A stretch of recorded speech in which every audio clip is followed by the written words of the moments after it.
자, 그런데 2011년에 이제 책을 쓰고 지금 책 문제가 아니고 많은 분들이 노무현 대통령 들어오시자마자 검찰 개혁을 하려고 했는데 2003년도에 왜 도대체 당시에는 검찰 개혁에 실패했는지 이게 궁금한 거예요. 그리고 지금은 검찰 개혁해야 된다라고 하는 제1의 과제, 그러니까 여러 가지 과제 중에서 검찰 제1의 과제가 뭡니까 하면 31%가 검찰 개혁이 나오거든요. 적폐청산의 1호. 적폐청산의 1호.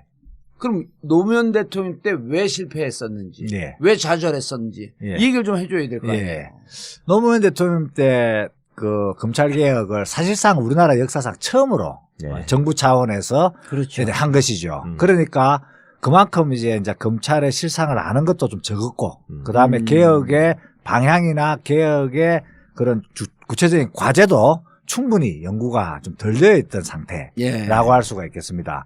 그런 것들이 약간 좀 덜 성숙된 상태에서 검찰 개혁이 추진되었다는 것은 좀 우리가 알 수 있는 것의 하나의 단초로 볼 수 있는 게, 검찰 개혁을 한다면서 대통령께서 대뜸 검사와의 대화를 제일 먼저 하지 않았겠습니까?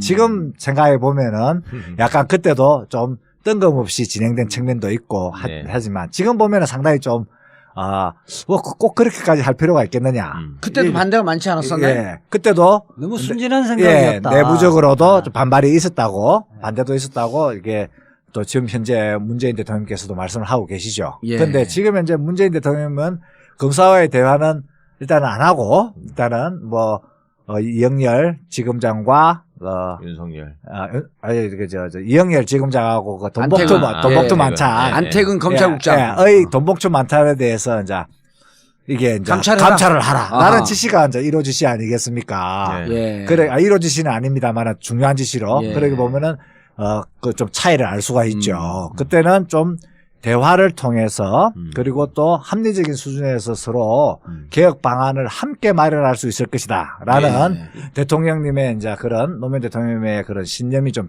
작용한 그런 측면이 있다고 한다면 토론이 될 줄 알았죠. 토론이 될 줄 알았다.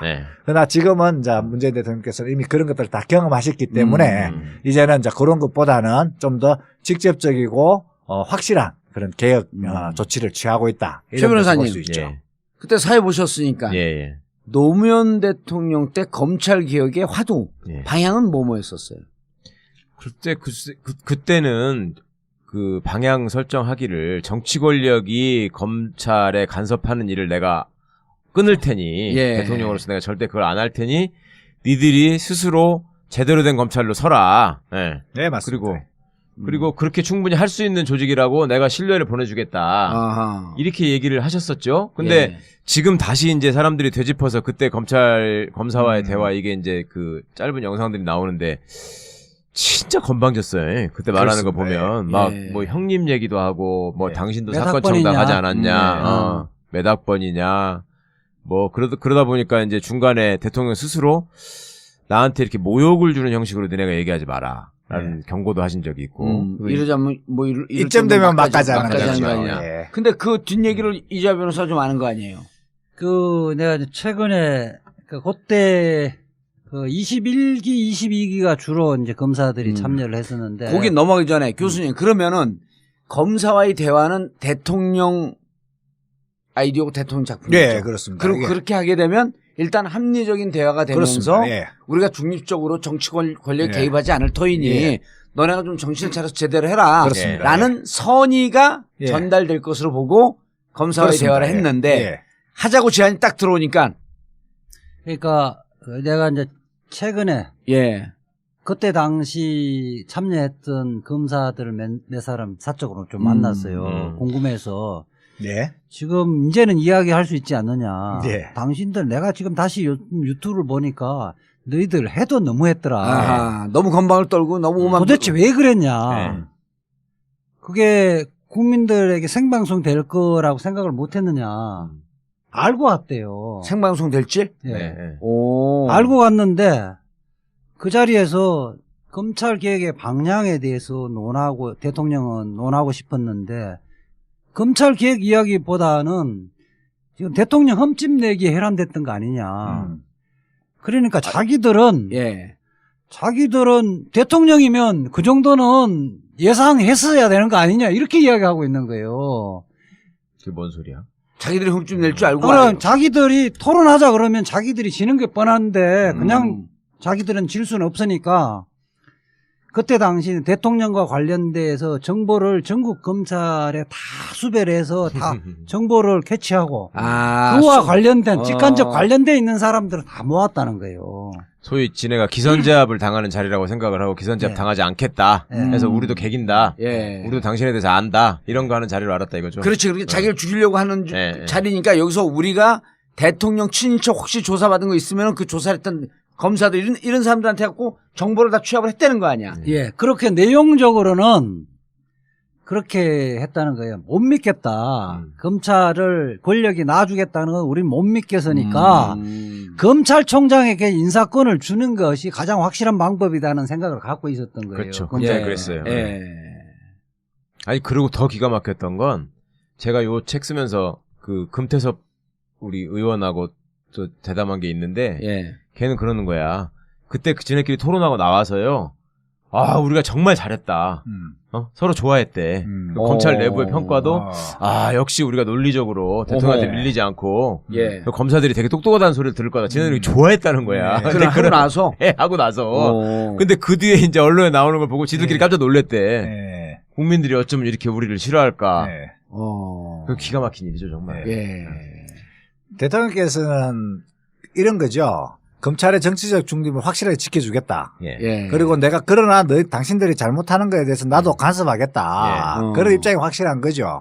그리고 정치적 중립, 검찰의 정치적 중립은 보장해 주는 것도 있지만 대통령이 보장해 주는 것도 있지만 당신들이 쟁취하는 것이다. 쟁취하는 것이다. 검사들 스스로가 그러한 정치적 독립을, 정치적 중립을 찾아내고 그걸 전통으로 만들고 그걸 또 후배들에게 물려주고 이렇게 하면서 정치적 중립을 검사들이 만들어가는 것이지 누가 선물 주듯이 주는 게 아니다. 그렇게 한 상태에서 이제 검찰개혁의 방향을 얘기해보자. 당신들을 존중하고 당신들이 나와버린 얘기까지니까 내가 존중하고 대통령의 권한은 당신들도 존중해달라. 그 양쪽에 서로 존중하는 상태에서 이제 검찰개혁의 방향을 얘기해보자. 나는 이렇게 생각한다. 당신들은 어떻게 생각하냐. 그리고 나서 검사들이 말해 젊은 검사들이 검찰개혁 방안을 내오면 당신들이 진짜 검찰을 생각하는구나. 그래 그거를 내가 적극적으로 받아들이겠다. 이런 생각을 가지고 계셨던 거죠. 그런데 나갔더니 이게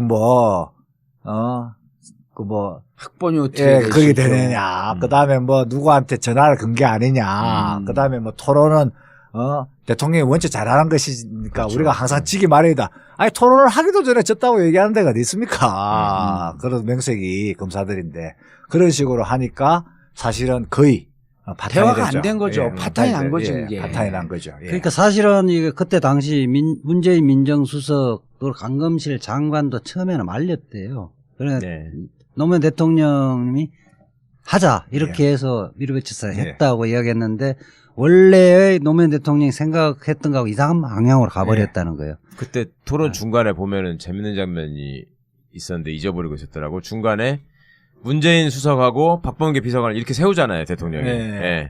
내가 니네들한테 무슨 부당한 압력을 넣거나 간섭하지 않는다라고 얘기하면서 내가 누구를 시켜서 그걸 한단 말이냐, 그러면서 거기 문재인 수석 한번 일어나 보라고 이렇게 이러시더라고. 그런데 문재인 수석하고 당시에 박범계 비서관이 민정비서관이었거든요. 민정비서관이 일어나.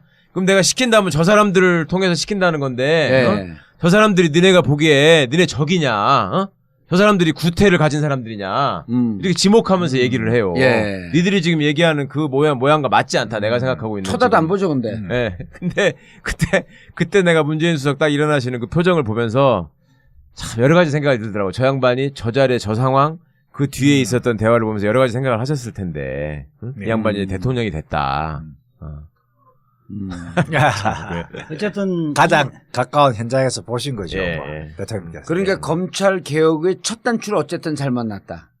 당시에 조금 더 준비를 좀 더 치밀하게 했어야 됐다. 이렇게 저는 아니면 사전에 진짜 검찰 그렇게 하려고 쳤으면 정말 검찰 수뇌부 아니면 검찰들하고 충분히 사전 좀 교감이나 대화를 하고 예. 내 이러이러한 뜻인데 여기에 동의하면 하고 예. 동의할 수 없다고 한다면 그럼 우리가 굳이 뭐 이거 할 필요 있겠냐 이렇게까지 갔어야 되는 거 그러나 아니에요? 어느 정도 준비가 안 되고 적극적으로 됐냐면요.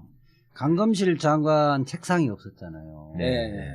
강검실 장관은 그냥 그렇죠. 의자에서 예. 다리 뻗고 앉고 예. 있고 그렇게 있어서 카메라 시선도 강검실 장관 치마 쪽으로 막 계속 맞추고 있었거든. 그러니까 가니까 강검실 장관 책상도 마련 안 돼 있었던 거예요. 예. 그리고 맞아. 원래 이렇게 하려면 법무부에서 며칠간 사전 준비를 조율하고 대화 내용은 어떤 걸로 할 거고 참여자의 폭은 어떻게 할 거고 검찰에서는 나름대로 검사들이 개혁안들을 사전에 또 조율하고 대통령이 말한 조율하고 이렇게 만들어져야 되는데 그런 게 전혀 없었다는 거예요. 그러니까 이게 사전 준비가 없었고 검찰 개혁의 그 A부터 Z까지 로드맵 자체가 없었다. 전적으로 하면 검찰 개혁의 당위성은 있고 대통령이 의지를 갖고 추진하면 되지 않겠느냐 하는 라이브한 생각을 갖고 있었다는 것은 대체적인 공통적인 평가고 김인혜 교수 책도 그렇게 썼던 것 같아요. 교수님 그런데 지금은 검찰개혁 적폐청산의 1호라고 얘기하지만 그때 당시에는 검찰개혁이 필요하다라고 하는 것을 노무현 대통령과 그 새로 출범한 정부는 그거에 대한 인식이 높았는데 일반 국민들은 거기에 많이 동의하지 않지 않았나요? 조금 지금 현재하고는 차이가 있습니다. 그때는 또 안대희 중수부장이 이른바 이제 그 한나라당이죠. 대선 100억 차떼기 이걸 수사하면서 검찰이 엄청난 국민의 신뢰를 받고 있었던 와중이고 그런데다가 검찰개혁 한다니까 저렇게 신뢰하는 검찰을 탄압하는 거 아니야? 그런 측면이 분명히 있었습니다. 그런데 그 사이에 이제 그때와 지금 사이에 두 가지 이제 사건이 있는데 가장 가까운 것으로는 먼저 국정농단 박근혜 최순실의 국정농단 사건이 있었죠. 여기에서 김기춘 우병우로 이어지는 이 검찰 라인이 사실상 행정부를 다 장악하면서 국정농단의 한 주역으로 등장하지 않습니까? 그 와중에서 또 많은 이제 부패 검사 나오게 되죠. 홍만표. 자, 지금 그 거기까지 넘어가기 전에 자 그렇게 해서 이제 검사와의 대화가 끝나고 검찰 개혁을 해야 된다라고 하는 동력은 확실히 힘을 잃었잖아요. 그렇게 하고 이제 대검 그 중수부에 의한 대선 자금 수사가 진행이 되면서 국민들에 대한 이제 국민들의 검찰 개혁에 대한 요구는 조금 이제 사그로 들어가요. 조금 낮아지게 됐죠.